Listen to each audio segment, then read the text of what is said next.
The season's definitely gone by pretty quickly. We're already halfway through and I've basically been counting with these weekly Kino videos, which has been pretty awesome and my own little way of improvising on the episode review format that I don't usually like to do. But this is Kino's. Every episode is just so filled with material and it's amazing to be able to pick apart and work with the show since I've been such a huge fan of it ever since watching the old Kino. The old Kino never had much of an altered formula. And what I mean by that is to just say that it was Kino's all episode round.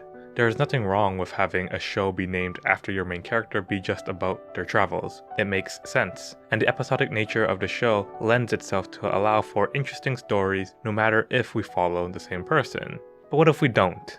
Apparently I like to repeat myself in these episodes, but hey, I'd like to think I'm just keeping spirit with an episodic show like Kino. And following these other characters opens up a whole slew of material.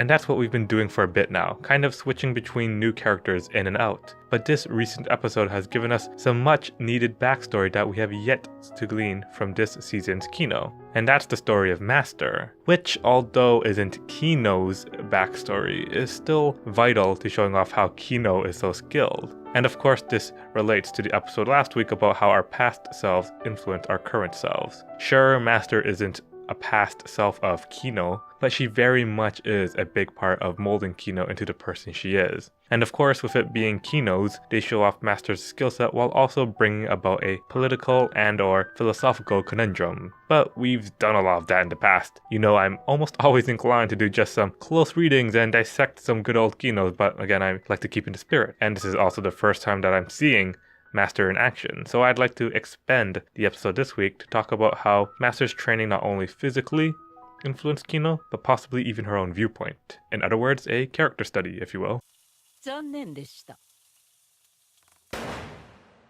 The skills of the apprentice to the master are mirrored. The master passes their skill in the form of training, to which the apprentice picks up their techniques. The main ones we see are Master's superb sniping abilities. We have yet to see Stealth Kino in action, besides getting her ass handed to her, but that's something that's apparently also in her skill set, which I find really interesting and possibly might pay off in another story in her future. That's one way of seeing this backstory pay off. Master may be a badass character all on her own, but her badassery transfers to Kino. In one way, Master's teachings and her techniques can last forever through Legacy and Kino. That's really what being a master is all about, imparting yourself over to your pupils and giving them the opportunity to build upon those skills and possibly impart those skills onto someone else. It's a chain that never really ends, and it's a chain that gets better and better with every iteration. But what if Master's training for Kino didn't just end with physically training her? What if there was a training in ideology? What if Kino is who she is because of Master? The question that Master asks Kino is, 師匠たちは逃げる人も殺さなかったし、助けに来た人も撃たなかった。なんで？どうして？僕も同じ質問をした。師匠は考える時間をくれたけど。 which is left to her contemplation. In a way, finding out the answer for herself is one way that Master trains Kino. It isn't that Master imparts her own ideologies onto Kino by telling her why she does what she does, but that she retells these tales and hearkens Kino to figure out why she did those actions. The answer to the question, as I understand it, is basically the message you send to those you attack. Killing people makes them angry. You instill rage, and in the situation they're highly unlikely to be able to leave peacefully in a rage. It's a matter of strategy, sure, but I feel like it's also something in her character. In capping all their needs and giving them harrowing tales of how they once were adventurers, she instills fear.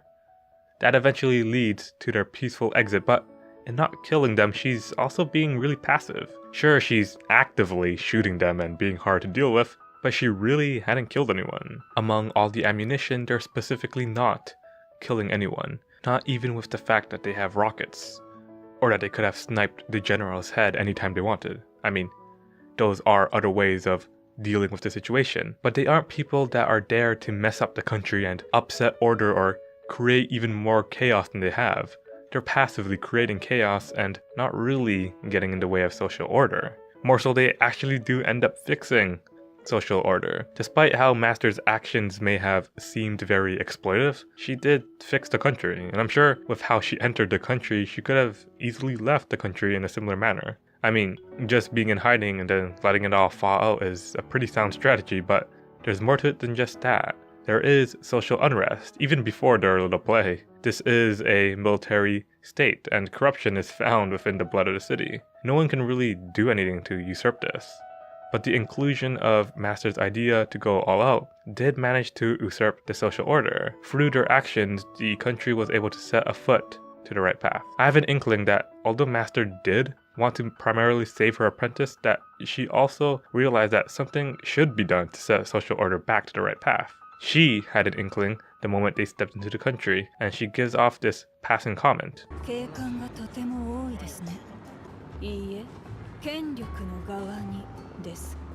Her perception and inclination of morality is very similar to Kino, who dislikes these corrupt countries, and we can see some of that in the Colosseum arc where she practically pulls a Master and upsets the entire social order. So by that parallel, the way that Kino acts as this silent observer, who even if she disagrees with the country, wouldn't act unless she is given proper incentive. For Master, that was of course getting back her apprentice and maybe earning some cash. But for Kino, that reaction is a little up in the air. I like to say it's for justice, but that's a blanket statement. And it's also something that a lot of people wouldn't like, since Kino is primarily this unbiased traveler, much like Master, before things got personal, of course. Personal. I think that's an important distinction. Once it got personal for Master, she takes action. And once it got personal for Kino, she takes action. I made a point in my Colosseum arc video that links her past into why she might be affected by the story of the Wandering Bride.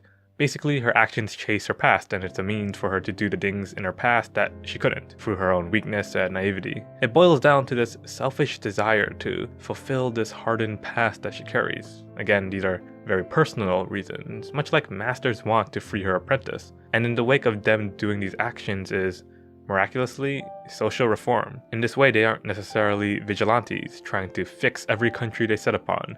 It just so happens that they do, but they aren't inclined. Things just so happen to fall in place for Master and then, by extension, for Kino. By not telling her that she fought the country to fix the social order, Master hasn't implanted this raging justice, but instead instills within Kino the ideals that she fought for herself, and that she acted only in necessity, not in spite or grand emotions, unlike Shizu. And I'm glad Kino is like this. Many countries may not share her same views on the world. To Kino it may seem like a ridiculous sentiment, a ridiculous ideology. But to the people she meets, this is their life. She has no right in stripping those elements. No one has the right to strip those elements. And often in stories like this, great resistance is met with ignorance. Kino travels, but only stays in these countries for 3 days and nights. She simply can't understand all the nuance of these countries. And so, they're left as imperfect marks of the journey she's had. And yet, it's because of those imperfect marks that makes her world so beautiful.